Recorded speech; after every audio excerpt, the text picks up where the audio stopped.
Okay so hello friends and welcome back to the another new video. और आज की video का topic है how to write any dimensions of any physical quantity. Means कि ये physics का generally first lesson होता है, यूनिट एंड डायमेंशंस। और हम यूनिट एंड मेजरमेंट्स भी कह सकते हैं, पर ज़्यादातर कॉम्पिटिटिव एंट्रेंस एग्जामिनेशंस जैसे कि जेई या फिर नीट में ये तो सिलेबस का सबसे फर्स्ट चैप्टर है यूनिट एंड डायमेंशंस। सो तो किसी भी फिजिकल क्वांटिटी का डायमेंशंस हम कैसे लिखते हैं वो आज हम इस वीडियो में जानेंगे with respect to MLT। So make sure that you have subscribe to the channel if didn't yet, so for whom you are waiting for, make sure that you have subscribed to the channel already. So इसी के साथ चलिए अपना ये आज का video शुरू करते हैं। So let's start.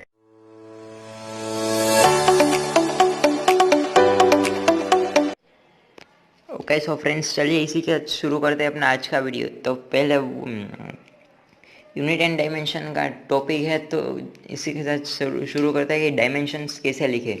तो फिर डायमेंशंस लिखने के पहले एक चीज़ है जो याद रखनी पड़ती है, वो है कि जनरली डायमेंशंस 3 फिजिकल क्वांटिटीज़ में लिखा जा सकता है, जो कि है MLT means mass, length and time.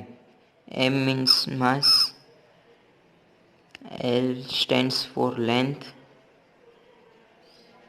and T stands for time।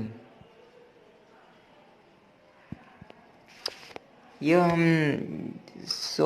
इस सभी के यूनिट से हम लिख सकते हैं, जैसे कि मास का यूनिट होता है केजी, किलोग्राम या फिर ग्राम और एनी अदर एक्सेट्रा। फिर लेंथ में हम एग्जांपल ले सकते हैं, जैसे कि रेडियस ऑफ सर्कल, फिर डिस्टेंस, डिस्प्लेसमेंट एंड एक्सेट्रा। और टाइम जनरली सेकेंड में मेज़र किया जाता है, तो उसको हम सेकेंड में ही रखें। इसमें डिस्टेंस में डिस्टेंस में बहुत सारी चीज़ों को ध्यान रखना पड़ता है। Not in distance but length में it includes 7 quantities, that is the meter, the another is displacement, it is represented by S means displacement, then direction D। फिर हम एक ले सकते हैं रेडियस ऑफ अ सर्कल। फिर दूसरा एक होता है अपना और जनरली लेंथ, ब्रेथ,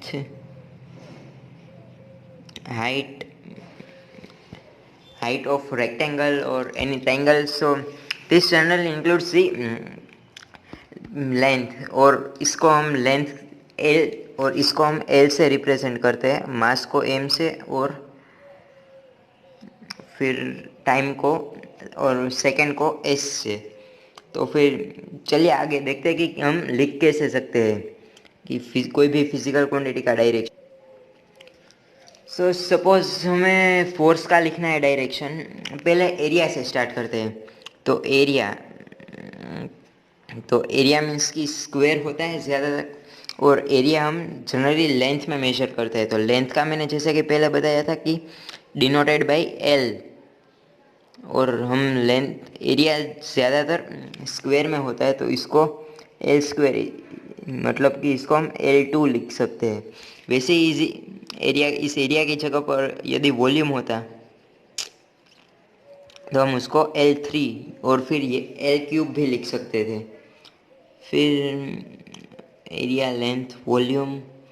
देन इसी के साथ चलिए अपना आज का वीडियो आगे बढ़ाते हैं। तो फिर आगे फोर्स मीन्स किसी भी फॉर्मूले का कैसे लिखते हैं, चलिए। तो फिर सपोज कि हम एक एग्जांपल लें कि फोर्स, जैसे कि फोर्स ये एक ऐसी क्वांटिटी है जिसका यूज़ ज़्यादातर ऑलमोस्ट ज़्यादातर यूज़ हमें करना पड़ेगा, इसीलिए इसको याद रखना पड़ेगा या फिर रटना पड़ेगा। फोर्स का फॉर्मूला होता है मास इंटू एक्सीलरेशन या फिर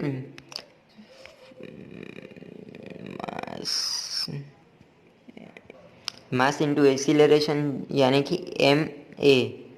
तो फिर एक्सीलरेशन मीन्स कि जनरली मीटर पर सेकेंड होता है, मीटर पर सेकेंड स्क्वायर, और मास का तो एम ही होता है, एम। तो फिर हम इसकी, अगर मुझे इसका डायमेंशंस लिखना है तो कैसे लिख सकते हैं? जनरली ये स्क्वायर ब्रैकेट्स में लिखा जाता है किसी भी चीज़ का डायमेंशन, फिजिकल क्वांटिटी का। तो फिर पहले तो ये मास है, तो मास मीन्स m1 क्योंकि एक ही मास है।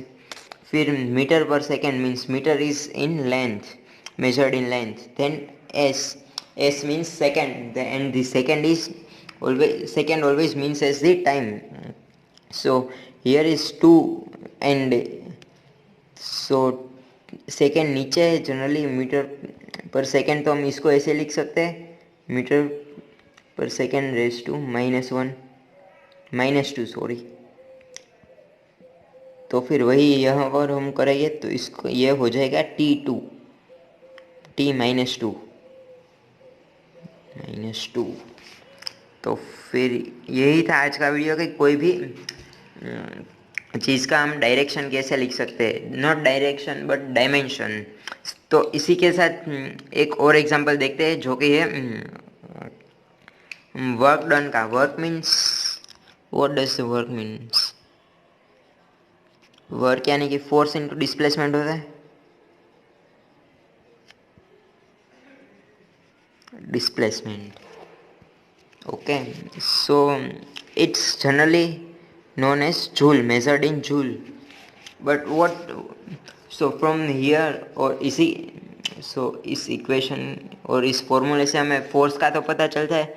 तो फोर्स का पहले क्या था, m1 l1 t-2, और डिस्प्लेसमेंट क्या होता है, वेलोसिटी अपॉन टाइम। तो velocity upon time means, velocity means speed. तो स्पीड क्या होता है जनरली मीटर पर सेकेंड, तो ये डिस्प्लेसमेंट का हो गया मीटर पर सेकेंड।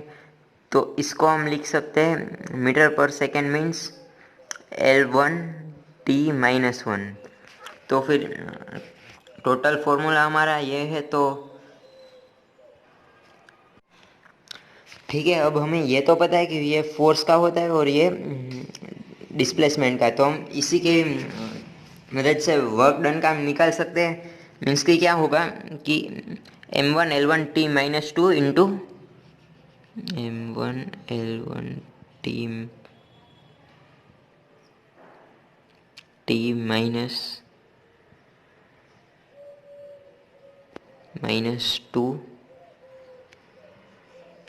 इंटू ये क्या हो जाएगा, l1 t-1। तो फिर हम इसको लिख सकते हैं m1 का m1 ही रहेगा, और ये l1 और ये l1 means l2, and t-2 -1 means t-3। सो फिर ये हो गया हमारा वर्क का डायमेंशन। तो चलिए चेंज कर देता हूँ कलर ताकि पता चले, ये वर्क का डायमेंशन हो गया। इसी के साथ आप किसी भी फॉर्मूला का ये इसी तरह से डायमेंशन पता लगा सकते हैं यदि आपको पता हो कि MLT क्या और कैसे और किसको रिप्रेजेंट करते हैं। तो इसी के साथ चलिए अपना यह आज का वीडियो समाप्त करते हैं। और फिर और अभी तक आपने चैनल को सब्सक्राइब नहीं किया तो सब्सक्राइब जल्दी से सब्सक्राइब कर रहे हैं और बेल आइकन दबा दीजिए ताकि मेरी किसी भी न्यू वीडियो की नोटिफिकेशन सबसे पहले आप तक पहुंच जाए। तो फिर इसी के साथ चलिए ख़त्म करते हैं यह video. So see you soon in next video. So let's cross. Okay, so I hope that you all have liked the video and enjoyed the video. So आज का वीडियो हमारा जनरली था यूनिट एंड डायमेंशंस पर, और कैसे हम dimensions लिख सकते हैं किसी भी फिजिकल क्वांटिटी पर। तो इसी के साथ अपना ये आज का वीडियो ख़त्म करते हैं। तो चैनल को अगर सब्सक्राइब नहीं किया है तो जाके subscribe, red button, and side में बेल आइकन दबा दीजिए और ऑल नोटिफिकेशंस का ऑल पर प्रेस कर दीजिए ताकि सबसे पहले वीडियो के नोटिफिकेशंस आप तक पहुंच जाए। और फिर लाइक नहीं किया तो make sure that you like the video. So okay, so let's close the video.